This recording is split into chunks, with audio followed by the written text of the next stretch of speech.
তো রিসেন্টলি আপনারা শুনেছেন হয়তো যে হিন্দুজা গ্রুপের 4টে মেম্বার, হিন্দুজা গ্রুপ হচ্ছে যেটাকে ইউকের রিচেস্ট ফ্যামিলি বলা হয়, ওটার 4টে মেম্বার প্রকাশ হিন্দুজা, ওনার বউ কামাল হিন্দুজা, আর ওনার ছেলে অজয় হিন্দুজা, আর ওনার বউ নম্রতা হিন্দুজাকে একটা Swiss code for breaking of labour code, Swiss labour code break করার জন্য ওনাকে ওদের জেল দিয়েছে 3 থেকে 4 বছর।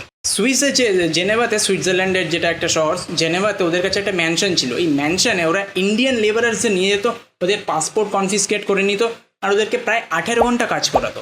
18 ঘন্টা কাজ করিয়ে ওদের যেটা পে দিত, pay was like less than $8 per hour. $8 per hour লেসে ওদেরকে কাজ করানো হতো পুরো দিন, 18 ঘন্টা করে পার দিন এরকম কাজ করানো হতো। ইনফ্যাক্ট সুইস কোর্ট এটাও অবজার্ভ করেছে যে ওদের যে কুকুর ছিল, পেট ডগটাকে ওরা বেশি খরচা দিত কম্পেয়ার টু ইন্ডিয়ান যারা সার্ভেন্ট ছিল, ওদের হাউস হেল্প ছিল।